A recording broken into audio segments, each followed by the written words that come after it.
Irmãos, mesmo assentados, abram as suas Bíblias na primeira carta de Paulo aos Tessalonicenses, capítulo 5, versículos de 16 a 22. Primeira carta de Paulo aos Tessalonicenses, capítulo 5, versículos 16 ao 22.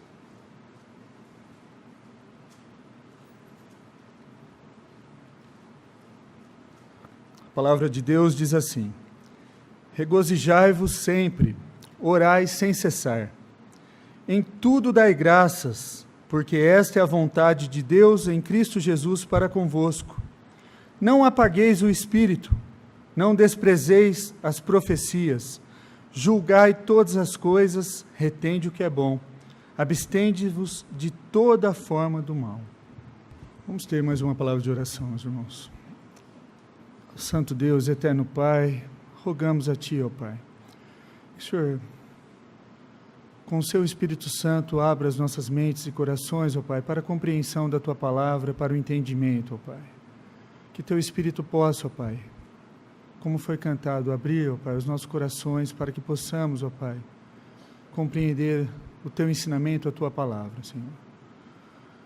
Abençoe, ó Pai, esta igreja, através desse pregador aqui, ó Pai, como instrumento Teu. Rogamos a Ti em Cristo Jesus. Amém. Irmãos, essa carta foi escrita pelo apóstolo Paulo no ano aproximadamente de 51. E Paulo plantou a igreja em Tessalônica. E o apóstolo Paulo, ele foi uma igreja frutífera, uma igreja que compreendeu que a salvação é através de Cristo Jesus, através do sacrifício de Cristo, através da graça de Cristo. Aquela igreja de Tessalônica havia compreendido isso, e foi uma igreja frutífera. Então Paulo escreve essa primeira carta aos Tessalonicenses para agradecer, uma forma de agradecimento, de maneira alegre, essa carta para agradecer, e também para que a igreja não esmoreça, para que ela não caia, que não fraqueje diante da situação a qual a igreja havia chegado. Eles tinham compreendido a salvação em Cristo, eles tinham compreendido qual a finalidade de uma igreja. E Paulo, distante, naquele momento, ele escreve essa carta com essa finalidade, agradecer e algumas exortações.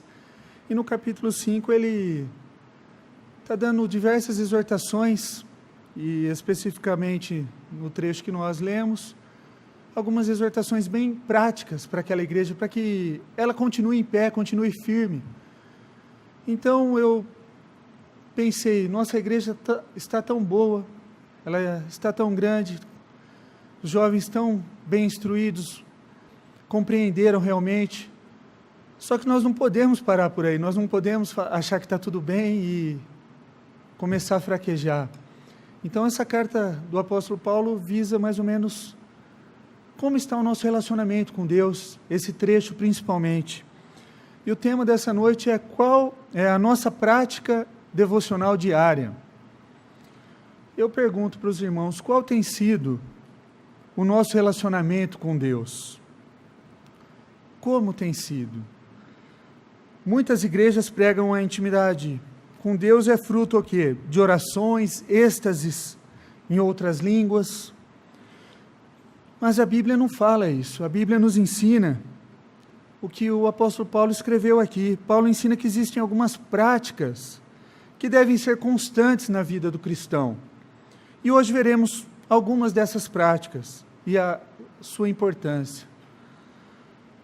Ele fala, regozijai-vos sempre.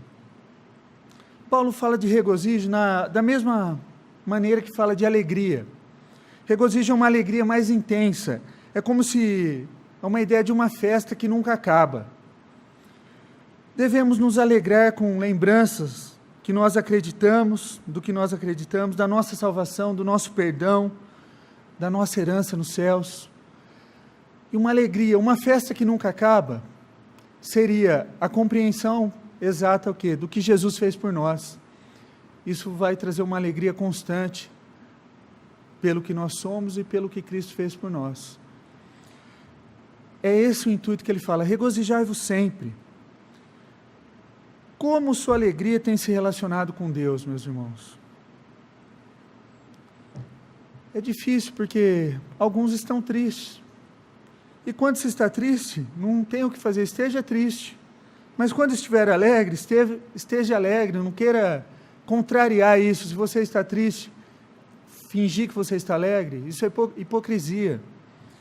Vive intensamente, mas sempre lembre da alegria maior que nós possuímos, a certeza da salvação em Cristo Jesus. Regozijai-vos sempre. Essa alegria é uma festa que nunca acaba. Paulo continua, orai sem cessar. Orai sem cessar. Orar é falar com Deus. E temos o quê? Uma imensa dificuldade em falar com Deus. Apesar de ser bom para o nosso espírito, o nosso corpo não quer, nosso corpo evita. O que dificulta o nosso relacionamento com Deus? A ordenança para este devocional não é a cada dia faça oração, ou antes das refeições faça oração. Não. Ore todo o tempo, sem parar. Não pare de orar. Ore a cada instante. Isso é parar em algum momento do dia e falar com Deus. E também estar em constante vigilância e falar com Deus em contínuo. Uma oração contínua, o dia todo. Como sua oração tem se relacionado com Deus? Você só ora uma vez por dia, antes das refeições? Qual tem sido sua prática? Paulo está exortando aquela igreja, orai sem cessar. E uma dica para a igreja, quando estiver limpando sua casa, seja você homem, mulher que ajuda em casa, ore a Deus. Quando estiver dirigindo seu carro, não precisa fechar o olho não, mas ore, fale com Deus. Quando estiver estudando, os estudantes que nós temos, ore a Deus, interrompa um momento do seu estudo para orar. Ore para que Deus te dê forças para continuar limpando sua casa, já que tudo se sujará novamente amanhã. Ore para que Deus guie o seu volante, para que você faça a viagem em segurança, para que Ele te faça lembrar do que você estudou, do que você tem estudado. Isso é orar sem cessar. Isso é orar sem cessar. Eu comento com os jovens que a época que eu mais orava é quando eu voltava da USP para minha casa, que uma distância, acredito, de 5 quilômetros. Eu voltava a pé. Era o tempo que eu mais orava. Eu vinha falando com Deus, parecia um louco na rua falando sozinho, né? Eu ficava mexendo os lábios e conversando com Deus. Mas era o tempo de maior intensidade com Deus, o tempo que eu mais orava com Deus. Um trecho que eu caminhava da USP até a minha casa, que era na Boa Vista. Não tenha vergonha. Ore sem cessar, a todo instante que você tiver uma oportunidade, ore a Deus. Ele continua, o apóstolo Paulo, ele disse, dai graças em tudo dai graças, porque essa é a vontade de Deus em Cristo Jesus. Agradecer tem sido um desafio. Se viver alegre é algo difícil, orar talvez ainda mais, mas dar graças a Deus por tudo é praticamente impossível. Como é que eu vou dar graças a Deus porque eu perdi o emprego? Como é que eu vou dar graças a Deus porque eu perdi um ente querido? É difícil, é um paradoxo. Como é que eu vou dar graças a Deus diante de um jogo, uma partida que nós perdemos? Minha equipe perdeu, eu que sou um atleta. É difícil, mas a indicação, a orientação do apóstolo Paulo é: em tudo dai graças, porque esta é a vontade de Deus em Cristo Jesus. Em tudo temos o quê? Murmurado, reclamado, em nada temos agradecido. Se a chuva não vem, está quente demais. Se a chuva vem, chega na hora errada, podia parar um pouco essa chuva porque a roupa não seca. Se não tem comida que queremos, reclamamos. Quando fazemos uma comida gostosa, faltou sal, não saiu do jeito que eu queria. Nunca está bom. Nós estamos constantemente reclamando de alguma coisa. A vontade de Deus para nós é que sejamos gratos, meus irmãos.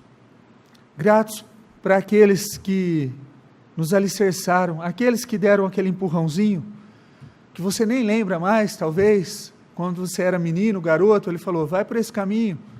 Alguém fez isso, tenho certeza, te indicou. Alguém te aprumou, te deu um empurrãozinho na sua carreira, na sua vida. Não esqueça dessas pessoas, seja grato a Ele. Seja grato às pessoas que nos circundam. Ele quer que vivamos felizes com o que temos. Sejamos gratos, seja com pouco, seja com muito. Sejamos gratos a Ele.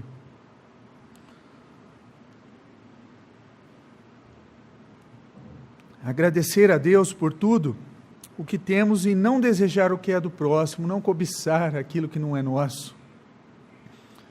É considerar que Deus nos dá. Se eu tenho alguma coisa é porque Deus me deu. Não nós mesmos conseguimos. O ser humano tem uma tendência muito forte de falar, eu tenho isso porque eu consegui com muito esforço, e se não fosse pelo meu esforço, eu não teria nada do que eu tenho. É uma tendência nossa. Seja grato a Deus e fale, eu consegui isso pela graça de Deus. Se eu tenho alguma coisa, foi porque Deus me deu, me proporcionou, me deu saúde para que eu pudesse trabalhar. Ele me deu a vida para que eu pudesse obter algumas coisas materiais nesse mundo. Deus nos dá, considere isso. Como as suas ações de graça têm se relacionado com Deus, meus irmãos? O quanto você tem sido grato a Deus por tudo que Ele tem feito? Uma dica, conversa com seu filho, sua filha, seu cônjuge, e questione se você é um murmurador. Pergunta para ele.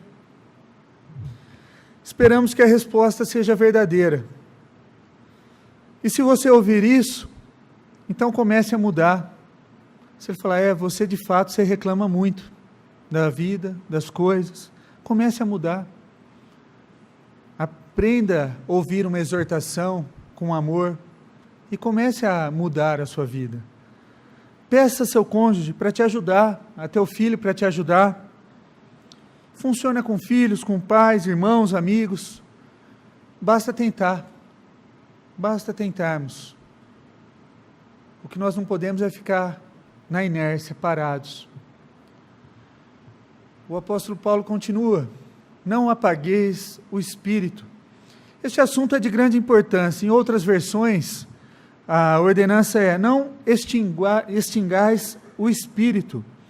Aqui a ideia é, não permitir que ele governe as nossas vidas. Muitas vezes nós queremos tomar atitudes por conta própria. E todas as vezes que agimos por conta própria, estamos em pecado. É aquilo que nós sempre conversamos. Todos nós temos objetivos na nossa vida, consideramos algumas coisas, queremos alcançar algumas coisas, seja para nós, para os nossos filhos, e falamos, eu vou buscar isso, eu vou trabalhar para conseguir isso, e esquece de Deus, tenta fazer por conta própria. Cuidado, quando você faz isso, você vai se decepcionar, além de estar pecando, você vai se decepcionar grandemente com o resultado da sua busca. Apagar o Espírito também implica em entristecer o Espírito Santo. E fazemos isso todas as vezes em que pecamos. Quando nós pecamos, nós entristecemos o Espírito. Nós nos afastamos de Deus.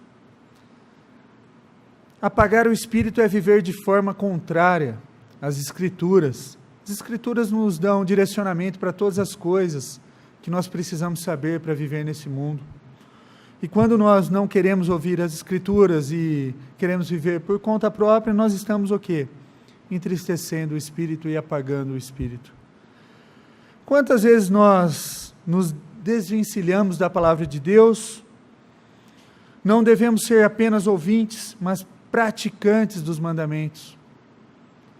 Nós devemos colocar em prática o que nós ouvimos na casa de Deus, o que nós lemos durante a semana, e colocar em prática nas nossas vidas, não somente chegar, nossa, pastor, que mensagem abençoadora, como é bom ouvi-lo. Muito obrigado pela mensagem de hoje.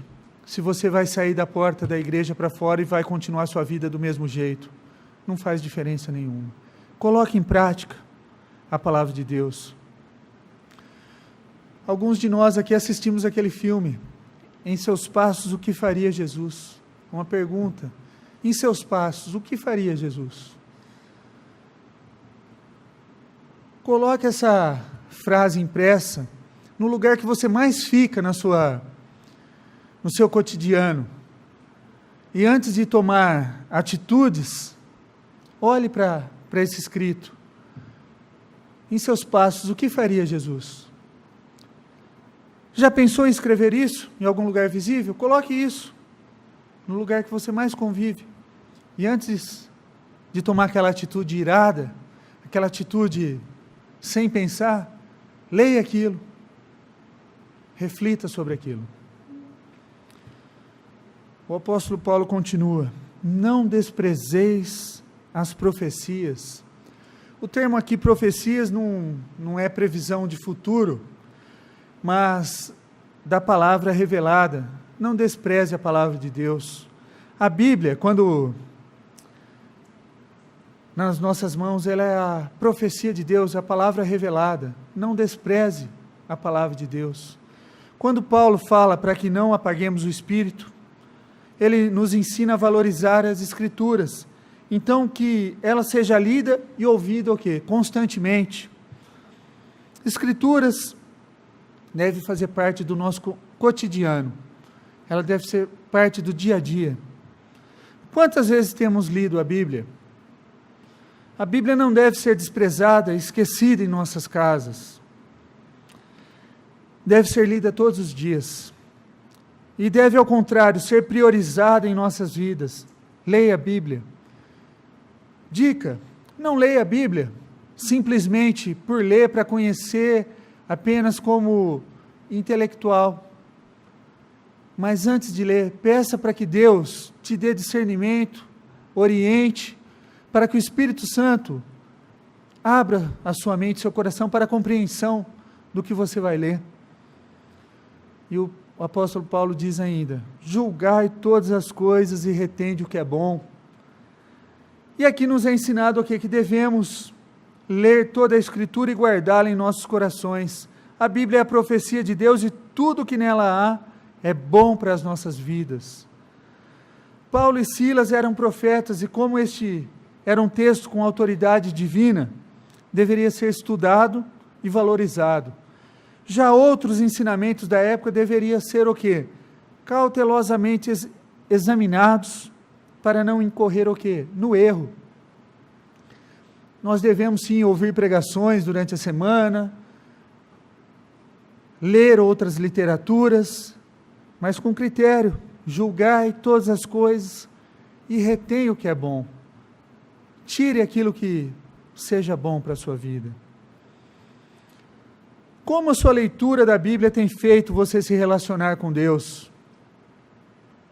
Se você não tem essa prática, existem duas opções: ou você lê pequenas porções de um mesmo texto, ou você pode começar do início.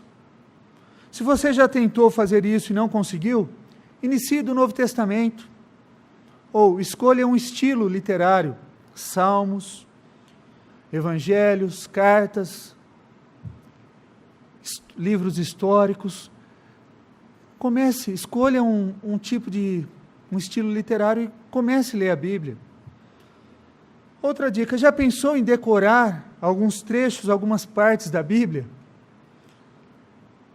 Você já pensou nisso? Os 10 mandamentos, oração dominical, credo apostólico, as bem-aventuranças. Já pensou em decorar? Tente decorar alguns trechos. o apóstolo Paulo continua, ele não para por aí, e ele fala assim: abstende-vos de toda forma do mal, de mal. Abster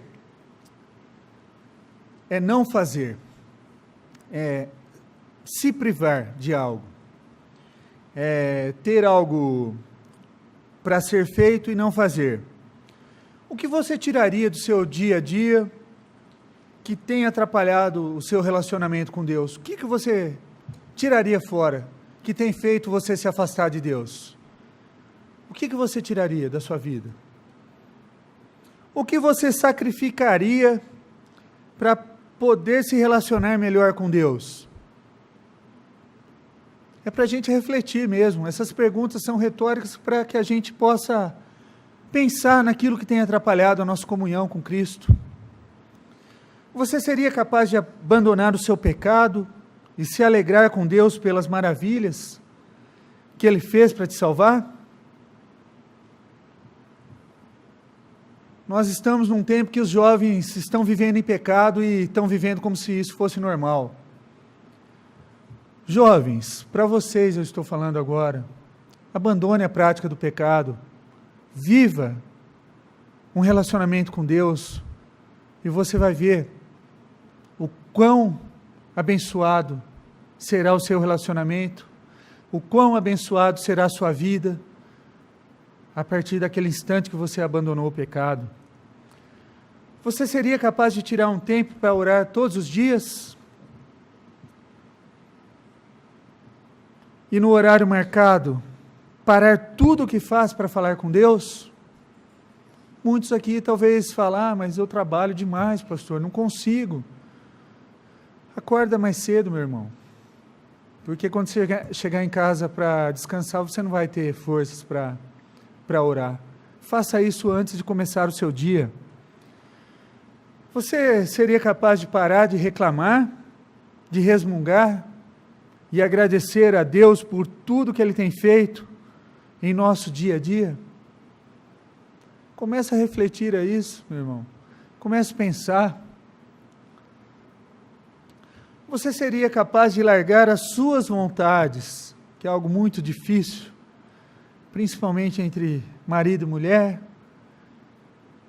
Cada um quer satisfazer as suas próprias vontades e nunca entram num consenso, e um não abre mão da sua vontade em pró do seu cônjuge, e aí vem conflitos, brigas, discussões, porque um não quer abrir mão das suas vontades. Você seria capaz de largar as suas vontades para fazer o que Deus quer que você faça, e assim não entristecer o Espírito Santo? Você seria capaz de fazer isso? Você seria capaz de conter a correria do cotidiano e ler a Bíblia? Mas que jeito, pastor? Tem só 15 minutos de almoço, não tem como. Geralmente quem tem 15 minutos de almoço é porque trabalha 6 horas por dia, tá? E daria tempo de acordar um pouquinho mais cedo e fazer isso. Ter uma prática devocional diária. O apóstolo Paulo está exortando essa igreja, uma igreja que compreendeu, uma igreja boa, uma igreja sadia, que não tem dado problemas, uma igreja que está caminhando bem, para que ela não abandone uma prática devocional diária, para que ela se mantenha firme e fortaleça cada vez mais, se santifique cada vez mais. E se nós somos incapazes de responder positivamente a cada uma dessas perguntas que foram feitas, então nós precisamos o quê? Mudar de vida, pedir para Deus, para que Deus nos ajude a nos relacionarmos com Ele, de maneira concreta e real. Sozinho nós não vamos conseguir, isso tem que ser pauta de oração. Mas se eu não oro, como é que vai ser pauta de oração? Precisamos mudar as nossas vidas, as nossas posturas, e ser grato pelo sacrifício da cruz de Cristo, lembrar sempre disso. Nós somos peregrinos aqui nessa terra, estamos de passagem. Não fica pensando só nos bens materiais, não, meus irmãos. Pense na eternidade, no que Deus promete. Na segunda carta de Pedro, capítulo 3, ele diz que a essência, tudo será desfeito e tudo será reconstruído. Novos céus e nova terra, tudo será. Nós edificaremos nova cidade, será tudo novo. Não precisamos ficar aqui acumulando imóveis, não. Precisamos sim deixar um legado para os nossos filhos, para os nossos parentes, para os nossos amigos. E o maior legado que nós podemos deixar para eles é ser gratos pela salvação que Cristo proporcionou quando Ele morreu e ressuscitou na cruz. Esse é o maior bem que você pode deixar. O apóstolo Paulo nos orienta a mantermos firmes, a ficarmos firmes com Ele e não esmorecer, não fraquejar diante da nossa fé, de tudo que nós entendemos e compreendemos até agora. E peça a Deus, peça para que Ele te ajude, porque sozinho não vamos conseguir. Que Deus nos abençoe, que com a graça dEle nós consigamos a viver uma prática devocional diária cada vez melhor e próxima dEle. Que Deus nos abençoe.